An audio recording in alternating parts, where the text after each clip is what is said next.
Assalamualaikum warahmatullahi wabarakatuh.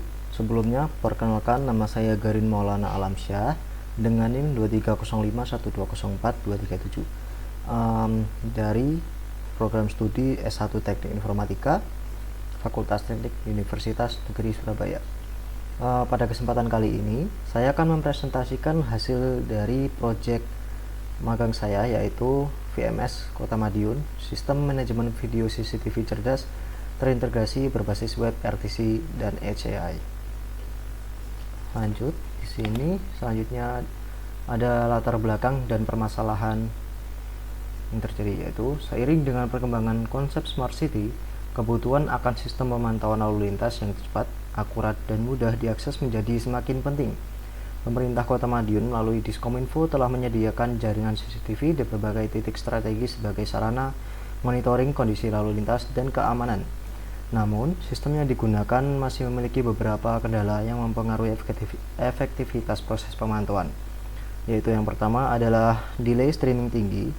Ya, untuk pemantauan CCTV berbasis web konvensional menggunakan HLS atau RTSP langsung memiliki delay yang tinggi, yaitu lebih dari 10 detik, dan tidak ideal untuk respon cepat lalu lintas.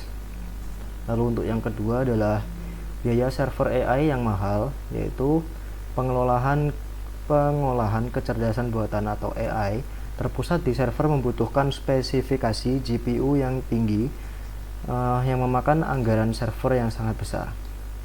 Lalu untuk selanjutnya yang ketiga adalah informasi yang terfragmentasi, yaitu data lalu lintas, informasi cuaca kota, dan CCTV diletakkan di platform terpisah sehingga menyulitkan monitoring satu pintu. Lalu selanjutnya untuk menjawab yang tadi, kita mempunyai solusi untuk VMS Kota Madiun, yaitu berdasarkan permasalahan yang telah diidentifikasi, dikembangkan VMS Kota Madiun sebagai sistem manajemen video CCTV yang mengintegrasikan teknologi streaming berlatensi rendah, kecerdasan buatan berbasis Edge AI, serta berbagai layanan pendukung ke dalam satu platform. Sistem ini dirancang untuk meningkatkan efektivitas monitoring, mengurangi beban infrastruktur server, dan mempermudah proses pengambilan keputusan bagi operator maupun masyarakat. Yaitu di sini ada streaming ultra low latency, yaitu mengintegrasikan protokol web RTC untuk pemutaran video CCTV dengan delay di bawah 1 detik secara real time. Yaitu selanjutnya ada Edge AI atau client side AI, yaitu pemrosesan AI deteksi objek berjalan langsung di browser pengguna ataupun client side menggunakan TensorFlow.js. Lalu selanjutnya ada Unified Monitoring System, yaitu dashboard tunggal yang menggabungkan CCTV langsung, data cuaca aktual Madiun, dan RSS feed info lalu lintas kota. Lalu selanjutnya ada arsitektur sistem dan stack teknologi yang ada di VMS Kota Madiun itu, yaitu yang pertama di sini ada front end dan back end API, yaitu kita menggunakan Next.js 15 dengan beberapa ini app router, React 19 TypeScript, lalu terakhir ada Tailwind CSS. Lalu untuk streaming servernya kita menggunakan GO2RTC, yaitu digunakan untuk mengubah RTSP stream kamera menjadi web RTC atau HLS ataupun MSI secara real time. Lalu yang selanjutnya kita untuk AI engine-nya kita menggunakan TensorFlow.js untuk deteksi objek tanpa beban server. Lalu selanjutnya ada database. Di database kita menggunakan SQLite dengan arsitektur repository dan service pattern. Lalu yang terakhir kita ada real time communication, yaitu WebSocket untuk pembaruan event atau alert instan. Lalu di sini ada tampilan dari public monitoring dashboard. Ya, terlihat di sini ada itu untuk pemilihan kamera mana yang ingin dilihat, lalu ada search bar, info lalu lintas, dan panggilan darurat.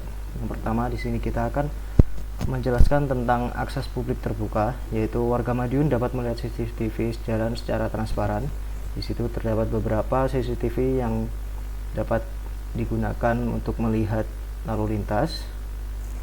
Lalu yang kedua yaitu ada pencarian pagination efisien, yaitu cari lokasi CCTV dengan pencarian teks responsif dan navigasi halaman yang ringan. Lalu yang ketiga ada integrasi cuaca dan berita Madiun, yaitu untuk menampilkan temperatur aktual kota Madiun atau Open Meteo API serta berita lalu lintas terupdate dari Google News. Lalu yang keempat adalah untuk penggunaan panggilan darurat, yaitu akses sekali klik ke call center 112 Kota Madiun untuk laporan insiden langsung. Lalu di sini ada menampilkan web RTC live streaming, yaitu yang pertama adalah GO2RTC streaming engine untuk menjembatani protokol RTSP lokal dengan kamera CCTV agar kompatibel dengan protokol web modern. Yang kedua ada web RTC atau pun HLS, yaitu menghilangkan buffer berat.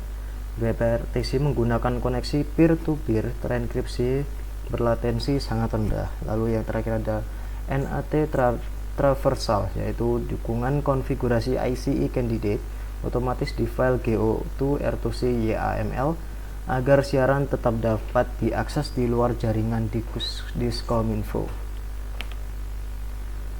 Lalu di sini ada contoh dari deteksi objek HAI dari TensorFlow.js. Lalu yang di sini keterangannya adalah beban server 0 atau zero server load. Kita menggunakan model AI Coco SSD diunduh sekali oleh browser client. Kemudian kalkulasi deteksi dijalankan lokal di GPU atau CPU user. Lalu yang kedua ada deteksi kendaraan dan manusia, yaitu untuk melacak pergerakan orang, mobil, motor, bus, dan truk secara real time.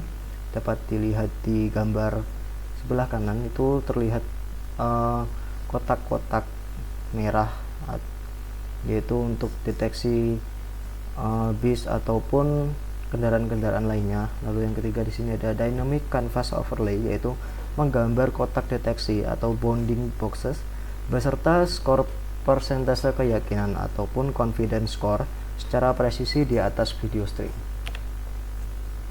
Lalu di sini panel administrator dan manajemen kamera. Di sini terlihat ada CRUD kamera CCTV, yaitu untuk hak admin memiliki hak akses penuh untuk menambah, memperbarui, dan menghapus CCTV di database. Lalu yang kedua ada registrasi URL stream, yaitu mengaitkan URL RTSP kamera lokal langsung ke database dan GO2RTC registry. Lalu yang ketiga ada dashboard statistik admin, yaitu panel ringkasan yang menampilkan total kamera aktif, status online atau offline, dan laporan insiden dan log alarm AI terbaru. Lalu selanjutnya di sini adalah struktur database relasional dari SQLite, yaitu yang pertama di sini ada kolom ID dengan tipe data integer dengan keterangan atau constraint-nya primary key, auto increment, ID unik dari kamera. Lalu untuk kolom yang kedua yaitu yang ada name dengan tipe datanya text, untuk keterangannya nama CCTV. Untuk misal contohnya yaitu adalah Simpang Pahlawan Utara. Lalu yang ketiga, kolom ketiga di sini ada location dengan tipe data text. Untuk keterangannya yaitu lokasi fisik ataupun koordinat CCTV.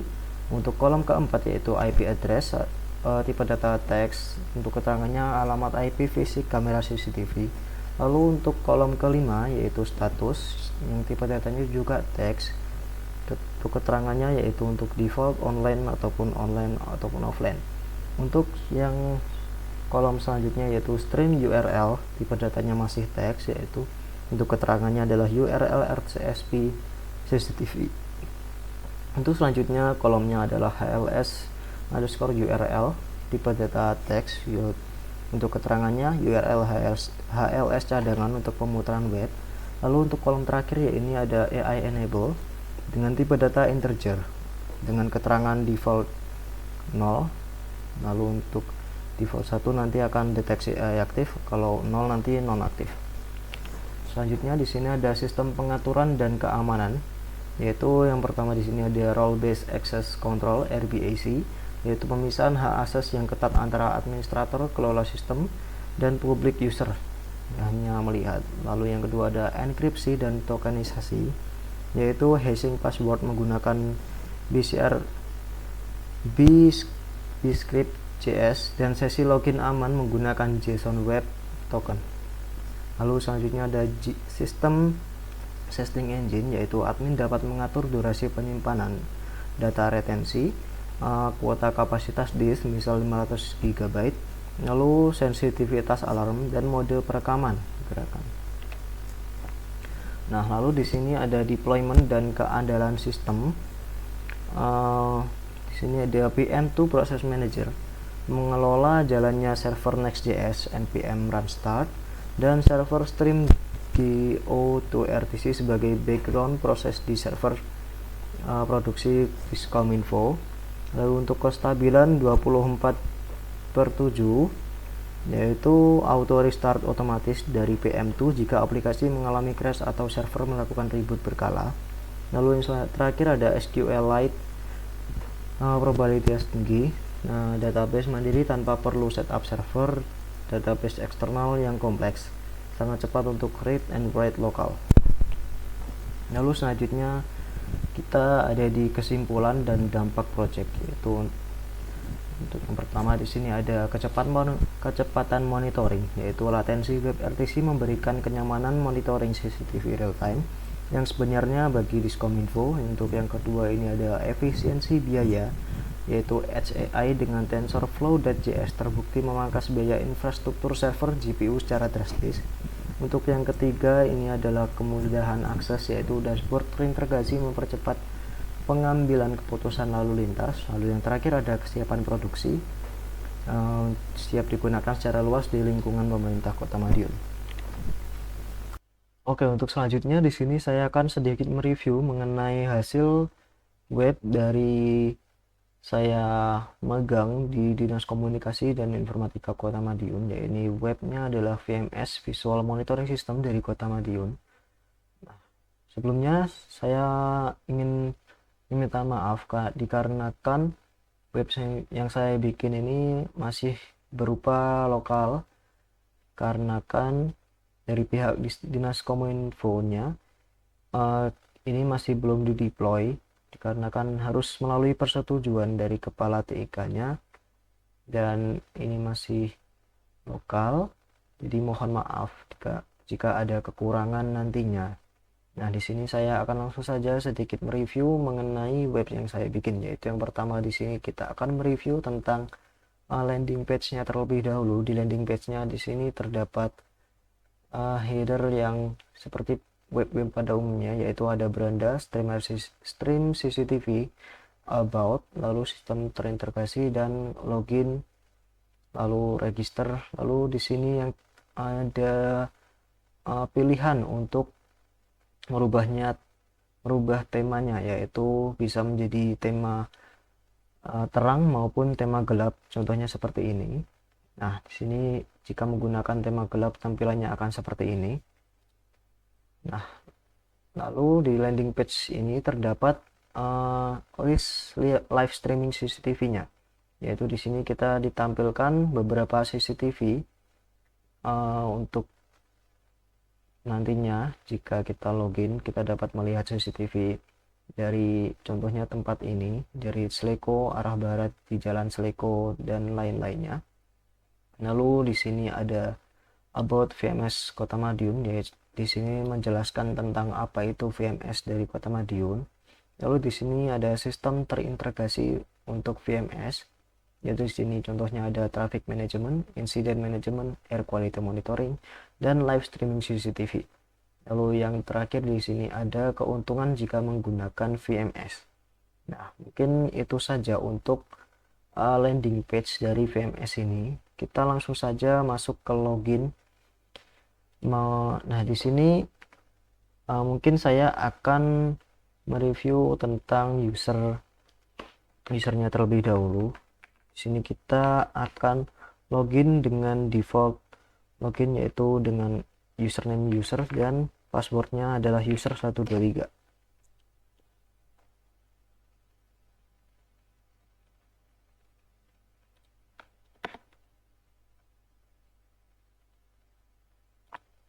Nah, ini adalah contoh dari user dashboard, maka tampilannya akan seperti ini. Di sini kita diperlihatkan beberapa list CCTV yang nantinya kita akan melihatnya.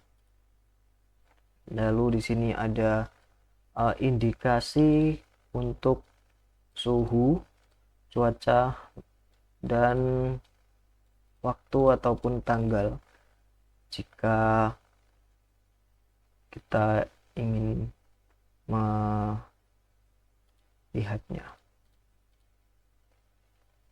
Lalu selanjutnya adalah info lalu lintas dari Kota Madiun. Nah, di sini kita ditampilkan beberapa berita mengenai lalu lintas yang ada di Kota Madiun. Contohnya ini berita tanggal 23 Maret 2026.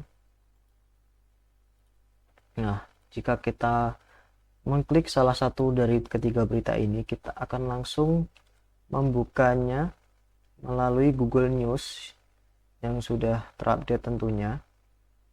Nah, kita akan ditampilkan mengenai info lalu lintas di Kota Madiun. Contohnya seperti ini, kendaraan gerbang di tol Kota Madiun melonjak 89%, bla bla bla bla. Nah, untuk info lalu lintas ini nantinya akan terupdate terus-menerus setiap harinya. Lalu yang selanjutnya di sini adalah button untuk menghubungi call center 112. Jika kita mengklik ini, maka akan otomatis menghubungi pihak call center 112 Kota Madiun untuk melaporkan jika ada kecelakaan ataupun kendala lainnya seperti lalu lintasnya terlalu macet ataupun lampu merah itu mati. Nah, di sini saya akan mereview mengenai ini stream CCTV-nya. Nah, dikarenakan ini masih lokal, belum dideploy dari pihak Dinas Kominfo-nya. Nah, ini maka kalau lokal ini offline semua, jadi tidak bisa kita akses. Nah, tetapi di sini saya memiliki hasil recordan dari web ini, dari web saya mengenai stream CCTV-nya. Contohnya adalah seperti ini. Nah, jika kita ingin melihat CCTV-nya, kita akan mendapatkan tampilan yang seperti ini. Ada button on off untuk AI-nya, lalu di sini adalah untuk refresh jika terjadi buffering ataupun macet dari CCTV-nya. Lalu yang ketiga ini untuk melaporkan jika kameranya mati ataupun terdapat bug dari web yang saya buat ini. Nah, ini adalah contoh tampilan ketika fitur AI-nya itu diaktifkan, maka akan terdapat kotak-kotak di setiap kendaraan yang lewat maupun yang terdapat sorot di CCTV ini. Contohnya adalah ini. Jika kita melihat di sini adalah ada kotak biru ya, itu akan terindikasi untuk mobil dan hijau adalah motor. Lalu maka yang tadi ada juga untuk bis itu adalah ungu dan truk adalah merah. Nah, seperti itu contohnya. Nah, mungkin selanjutnya saya akan mereview tentang user notification di user dashboard ini. Nah, di user notification ini terdapat beberapa notifikasi yang dikelompokkan menjadi alerts, activity, dan system. Nah, mungkin kita lihat di all saja. Nah, di sini kita dapat melihat beberapa notifikasi dari kamera yang mati maupun beberapa notifikasi lain nantinya. Contohnya di sini ada notifikasi kamera yang mati, yaitu kamera, contohnya adalah ini, kamera CCTV Sambirejo Timur. Sambirejo Timur adalah nama tempatnya, itu terputus dari jaringan atau mengalami gangguan konflik tadi, mengalami gangguan koneksi. Nah, mungkin untuk user dashboardnya ataupun user notification-nya itu menurut saya sudah cukup sampai sini saja sih. Lalu untuk selanjutnya mungkin saya akan berpaling ke admin dashboardnya, yaitu untuk loginnya tetap kita menggunakan default login pada umumnya, yaitu admin 123. Nah, untuk tampilan admin di sini sedikit berbeda ya. Untuk di tampilan admin di sini ada total kamera, kamera yang aktif, lalu kamera yang offline. Dikarenakan ini masih belum di deploy dan masih lokal, maka kameranya offline semua. Lalu di sini ada tampilan alerts yang sudah yang tersambung dengan notifikasi. Lalu di sini ada AI-nya yang aktif ada berapa. Nah, di tampilan admin ini kita dapat melihat live alert feed, yaitu tampilan notifikasi dari alert tadi yang tentang kamera offline maupun yang lainnya nantinya. Dan di sini ada juga kamera inventory. Nah, di kamera inventory yang ada di admin ini kita dapat melihat status yang lain, yaitu seperti contohnya di sini adalah IP address. Di sini IP address dari kameranya, lalu lokasinya di mana untuk statusnya offline ataupun online. Lalu di sini ada AI detection-nya, aktif maupun inaktif. Lalu di sini ada actionnya juga.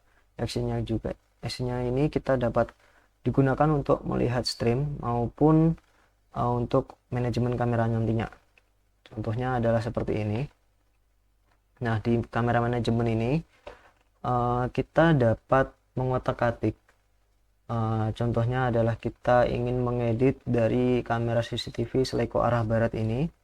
Nah, kita dapat mengedit ini kamera namanya, untuk lokasinya di jalan mana, statusnya offline maupun online, lalu merubah ring RTSP-nya. Nah, untuk IP address ini dia akan terisi otomatis ketika kita menginput link RTSP-nya ini. Contohnya adalah seperti ini.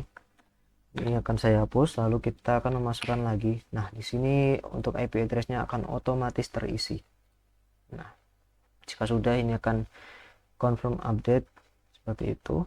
Nah, lalu di kamera manajemen ini admin tidak hanya dapat melakukan edit saja, tapi juga dapat melakukan add kamera ataupun menambahkan kamera dengan tampilan yang sama seperti tadi. Ketika kita ngedit, ada kamera name, location, IP address, status, dan RTSP stream URL. Nah, selain mengedit dan menambahkan kamera, admin juga dapat untuk menghapus kamera. Contohnya adalah kamera dari Seiko arah barat ini. Jika kita hapus, dia akan terhapus dari database-nya nantinya. Nah, selanjutnya di sini ada notification. Notification-nya juga kurang lebih sama dari user notification tadi, cuman beda di tampilannya saja. Di sini juga terdapat alert, activity, dan sistemnya. Lalu selanjutnya yaitu ada settings. Nah, di settings ini kita terdapat 4 pilihan, yaitu sistem dan display, storage dan ports, notification dan alerts, lalu ada access and network. Di sistem dan display ini kita dapat merubah format tanggalannya. Nah, contohnya ini adalah kita sekarang menggunakan format tanggalan hari, bulan, dan tahun. Jika kita ingin menggantinya menjadi tahun, bulan, dan hari pun juga bisa seperti ini. Lalu di sini kita juga dapat men-setting time zone-nya. Kita mau di mana itu time zone-nya juga bebas. Lalu di sini ada storage usage. Di sini limitnya adalah 500 GB. Lalu attention period-nya per days-nya adalah 30. Lalu di sini ada recording mode-nya motion only. Nah, di sini ada juga kita bisa merubah storage kuotanya menjadi 1 tera, 2 tera, 5 tera. Lalu di sini ada auto purge all data, yaitu untuk menghapus hasil recordan nantinya. Lalu di sini ada notification dan alerts-nya seperti ini saja. ada yang spesial. Lalu yang terakhir ada access and network. Nah, di sini kita bisa mengganti password dari adminnya, tidak menjadi default lagi seperti admin 12 tadi. Nah, kita bisa menghapusnya ataupun menggantinya seperti ini. Untuk menggantinya kita memerlukan input out password terlebih dahulu, lalu kita menggunakan new password ataupun new access key. Ini lalu ada juga server static IP-nya, lalu server portnya ini. Mungkin sekian untuk penjelasan ataupun review singkat dari web maupun keterangan dari PPT ini. Untuk mohon maaf bila ada salah kata. Mohon maaf bila ada salah kata. Wassalamualaikum warahmatullahi wabarakatuh.